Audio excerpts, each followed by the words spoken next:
Okay, guys, so why invest in coins today? Welcome to Mark Ferguson, a rare coin advisor and contributor to the Rare Coin Market Report, who will discuss coin collecting as a hobby and how anyone can make it pay as a sensible and solid long term investment, regardless of what stage you're at in life or where you want to be in the world.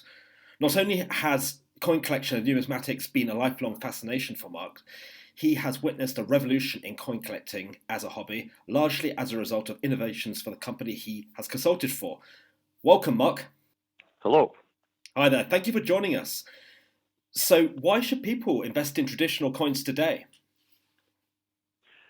Well, it's an alternative investment to traditional paper investments, like shares or stocks. But it's a tangible investment that people can squirrel away in their safe deposit box in their bank Mm-hmm. or hide it in their house or wherever. They're portable. You can store a large amount of value in a small object. Absolutely, yes. That's the great thing about it. I mean, some of the prices of recent auctions, like various coins being valued at tens of thousands of dollars or pounds, it's incredible, isn't it? Well, a lot more than that. Well, yeah. Um, there was just an auction in the U.S. last week um, in which a 1787 Brasher doubloon, that's a gold coin made by George Washington's neighbor, Ephraim Brasher. And this particular piece is the highest graded piece of them all. I think there's 9 of them. And the coin last week brought, now in dollars, $9,360,000. Another Incredible. piece sold for Another coin sold for over 5 million in the same auction. And last fall, there was a coin, an ancient coin, a very famous ancient gold coin that sold in the UK for 3,240,000 pounds. Wow, these are So there's eye-watering some serious figures. money. That is serious money. There's some, And it seems to be the value of coins seems to be rocketing. And this is interesting, certainly when you look at the exploding popularity of cryptocurrency and the launch of numerous, endless virtual coins on the various exchanges around the world, on what really seems like a daily basis. I mean, would you say this has diverted attention away from traditional numismatics or coin collecting in general, or not really? Sorry, could you repeat that, please? Well, with the recent proliferation of cryptocurrency like Bitcoin and Ethereum, Yeah. and the launch of all these virtual coins and various exchanges in what is essentially a hot market of virtual coins, would you say this has diverted attention away from the traditional coin collecting and investing in general? Well, we see interest in numismatics ebb and flow, and a lot of it has to do with the performance of the stock market and other investments. So, in the last few years, when stocks in America here were going higher and higher, it drew money away from numismatics.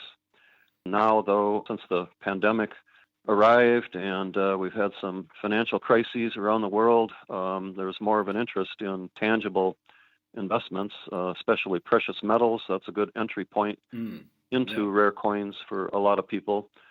But other collectibles like PCGS, the professional coin grading service that I work for, they have a division that grades sports cards. Ooh, And that market has really taken off I bet it has. this year during the pandemic with people sitting at home.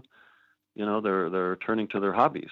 Yeah, and I think there's a lot in that. I mean, a kind of a flight to safety, should I say, away from traditional bonds and stocks or equities to tangible Right, assets. And that's a bit of right. an interesting switch, really. So, what factors influence a coin's value? I mean, you've talked about some of these record breaking, eye watering prices recently, but not all coins are obviously equal. I mean, I'm sure there is a historical element, the precious metals element, but what other factors would you say are key to determining a coin's value? Well, rarity is one of the big things. Hmm. Condition, that's what PCGS, the professional coin grading service, does, is grade coins on a grading scale. So also popularity. There are coins that there are few known, but they're not very well known and they're not very popular. So, prices languish compared to some of the prominent rarities. Now, I talked a few minutes ago about these multi-million-dollar rarities, but that filters down. It's awakened the market for less expensive coins, priced from anywhere from a few $100s or a few £100 up to thousands, tens of thousands, and hundreds of thousands. As global wealth rises, which is happening now, I mean, there's a competition between the world's richest people now. Who's richer? Yeah, exactly. But ostentatious. Very as ostentatious. as global wealth rises, global wealth studies done by companies like Knight Frank, Barclays, Credit Suisse, and so forth. A few years ago, one of them did a report on collectibles, and they call them either treasure assets or investments of passion. And it turns out that investors globally usually put a certain percentage of their assets into treasure assets. And it may not be a conscious percentage, but it sort of globally averages out to around 10% of their assets. They're kind of like the usual kind of inclination for people to have a fixed amount in their portfolios dedicated to, say, precious metals for safety in turbulent economic times, for example. So I guess that Well, yeah, correlates. but I think even precious metals are more of a financial instrument, where investments of passion or treasure assets are like old cars, fine art, rare wines, rare coins, that sort of thing. And I think it more has to do with an interest that a person has. Okay, so making You know, passions pay. No, I yeah, think a lot of coin collecting is not for everybody. Absolutely. I mean, there's always stamp collecting as well, which seems to be, relatively speaking, a much less liquid market from what I've heard. But Yeah. certainly, coin investing and collecting can be an absolute minefield for those listening who are interested. So, well, so many different types, nationalities, grades, and opinions on what a good grade of coin Right. is. So, what key Right. pointers can you give people to get started who might suddenly be thinking, I wouldn't mind getting some exposure to this?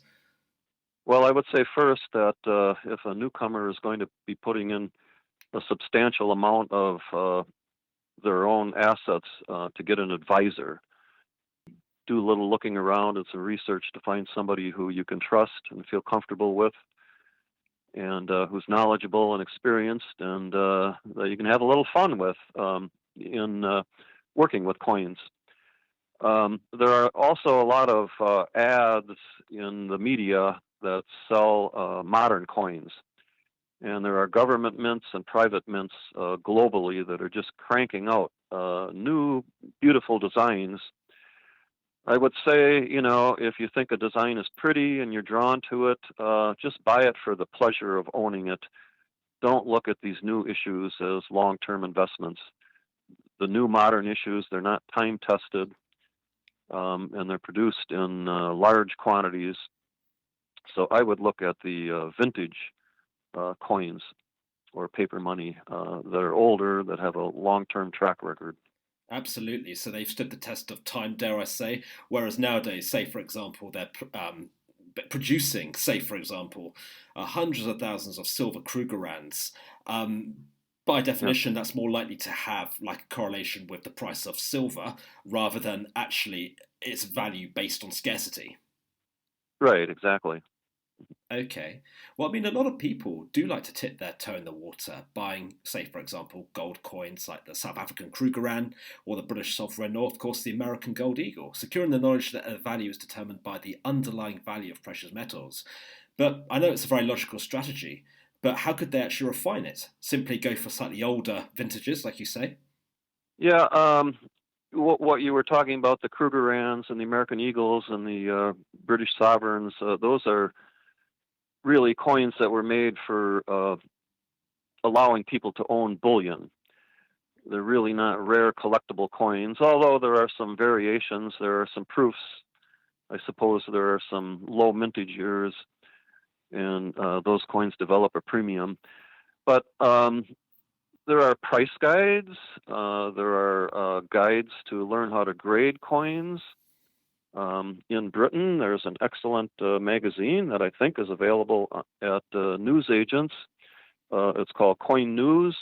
Okay. It's produced by Philip and John Mussel. I think they're in Devon, and I know them pretty well.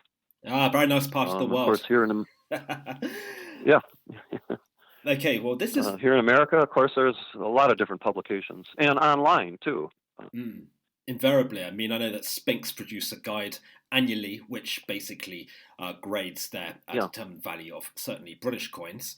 Would you say that some hybrid coins, which are both made of precious metals and have historical value, are a slightly safer bet for those people who do want the reassurance of bullion as well as the historical value? Well, years ago, there was a term used here in America, and it was called semi-numismatics. So I think that addresses just what you're talking about, is coins that are related to precious metals, but have a little bit of a collector premium. In American coins, a good example are the $20 gold pieces, the St. Gaudens $20 gold piece and the Liberty. Okay, they're Um, beautiful coins, yes. So, I mean, would you say, I mean, you've talked about various grades of coins, and the better the grade, the higher the value it's theoretically going to command. How much variance would you yeah. say is in the value of coin that's professionally being graded, depending on that grade? Well, first of all, I think it's important to ask some questions of people who are involved in the hobby of which grading services to use if you're submitting coins and if you're buying coins that have been graded already. There's a lot of copycat services that have copied what PCGS started out with in 1986. Numismatic Guarantee Corporation, NGC, started a year later. And here in America, those are the two big companies, but they're really global companies. They both grade a tremendous amount of world coins. I'm not up to speed as to what's going on in Britain right now. I used to make a lot of trips over there. I used to attend coin fairs up in York and in central London and various places. I know there was a grading service started by a company in London. I don't know if it's going yet or not. So what you're saying is typically that not all coin services or coin valuers were born equally. So, say for example, a coin's been valued by PCGS is likely to command more value than a coin that's been graded by a different company, for example, that isn't considered top tier, like NGC or PCGS. Yeah, well, what's happened is over the years, these two companies have come to dominate the market, and they've got a huge global presence. There's another grading service called ANAX that used to stand for the American Numismatic Association Certification Service. And we have a collector organization that's based out of Colorado. I'm a life member, and I'm on their membership committee. We've got somewhere between 25 and 30,000 members. But they started a grading service, I think, about 1972, and at one point it got sold from the association for a couple $1 million, and it got sold a couple times. It's still going as a private company. A lot of collectors like to use them, but what has happened, their grading might be perfectly accurate and people might be perfectly pleased with their grading, but the two other companies have grown so large that they really dominate the market. And at least here in America, my guess is that more than 99% of the coins that are traded, that are certified, have been graded by either PCGS or NGC. So unfortunately, a service like ANAX has, been left in the background. But they're still active, Okay, and so people like them.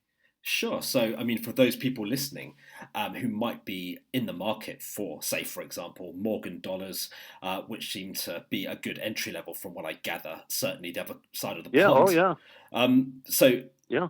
for clarity, is it fair to say that a coin that's been slabbed with the plastic casing by, say, PCGS will certainly be a much better investment than something from a lower tier grading service, given their prestige in the industry?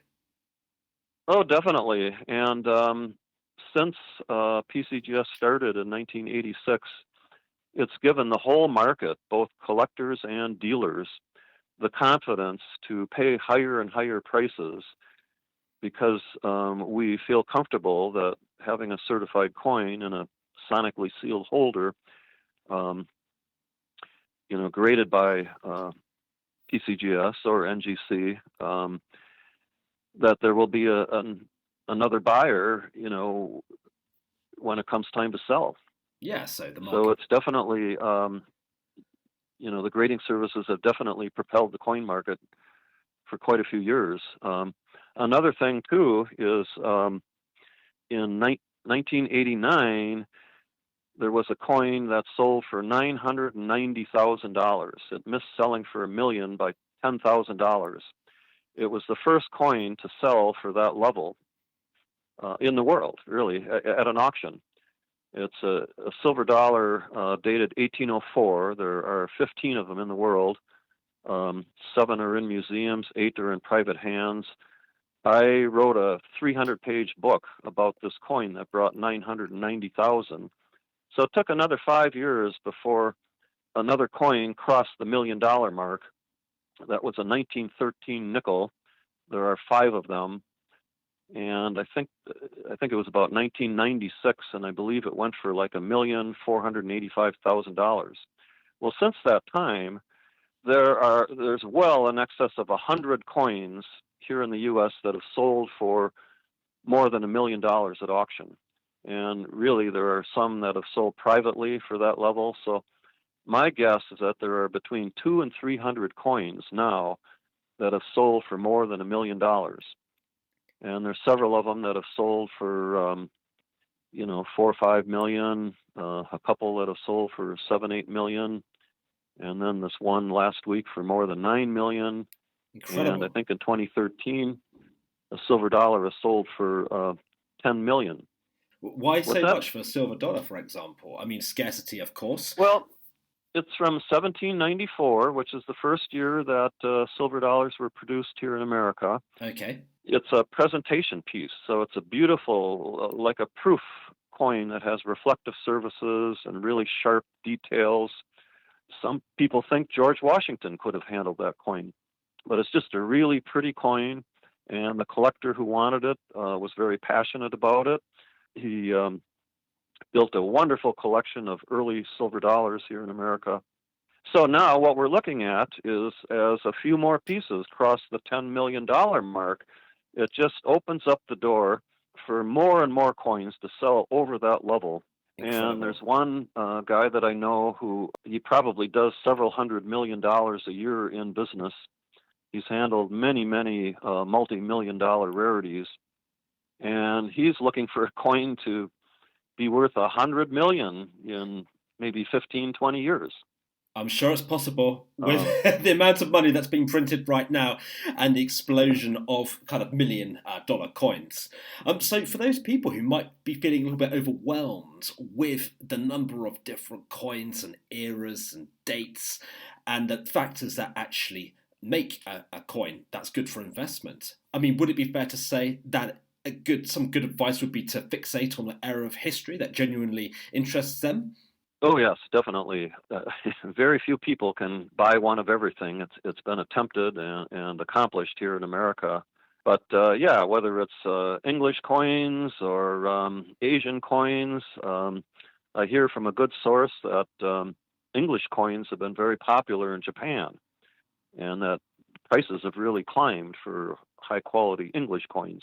Oh, brilliant. Well, I'm going to Japan next year, so that's good news for me. Yeah. Anyway, sorry. I would say, wherever someone's interest lies, some people like paper money because they're pretty. I have a friend in Houston who collects rare French colonies banknotes in high condition. And American currency has really climbed in value over, the last couple of decades. But whether it's gold coins or silver coins or even copper coins, pick an area and I'd say focus on an area and learn as much as you can. Buy some books, read about them, research them online, and stick with one area of interest. Over the years, I've seen a lot of collectors who've approached buying coins in a helter-skelter fashion. Sure. And when it comes time to sell, they've got a little of this and a little of that. And those people financially don't do as well as those who focus and really. So, so yeah, you say that a lot of people approach coin investing in a very helter-skelter, topsy-turvy way without knowing what they don't know. How could they arrest that? Just Right. simply fixate on a point in history which interests them the most? Yeah, I mean, people have many, many different interests in collecting coins. We have commemorative coins here in America, and there's so many different themes, by people or by geography that you can collect. So, other people, well, some people like the beauty of coins. Some people are interested in the history. Some people try to blend them. Some people are traders. They just buy and sell. And going to coin fairs or coin shows here in America, that's a excellent way to, once it's safe after the pandemic, to go to these places. But it's a wonderful place to mix in with people, ask a lot of questions, look at a lot of coins. Just a wonderful place to learn. Great. So to really get immersed in the experience and enjoy the scratch and sniff of a coin, dare I say, without scratching too hard, obviously, Right. wiping off half its value. um, Okay, Mark. Well, I appreciate you're a busy man, but the $1 million question really is for a lot of people who are listening. If money is no object, what do you consider to be the best long-term investment? Oh, wow. What I do when I advise people is I spend some time with them and ask them questions like, what are your objectives? Are you buying to hold for the long term? Are you buying to pass some coins down to heirs? What is your purpose? And it's really a long-term investment. If you look at collecting investment-wise, it's not going to be like buying a commodity or a stock that could skyrocket in price. We have had times where prices for rare coins have moved quickly, but generally it's a nice, slow progression. I would figure on a 10-year holding period. But I look at the amount of money a person wants to put in, whether it's one lump sum at the beginning or if it's a regular amount over time. And then I talk with the person about their interests. And then we just, go back and forth and try to work out a collecting plan, a collecting investing plan, and just focus on an area. Great. Well, So, no doubt you'll have plenty of interest from this. So for those people who want to find out more, how best can they contact you, Mark? well, I suppose by phone or email. I have a website online. Fantastic. What's the Yeah. website? mfrarecoins.com. MF are my initials, Mark Ferguson. Great. Okay, then. Well, that link will be certainly at the bottom of the interview underneath. Thank you very much indeed, Mark. It's been fascinating and no doubt will inspire many a coin investor who listens to this, or would-be coin investor, should I say. Okay. All right. Thank you very much. You're welcome.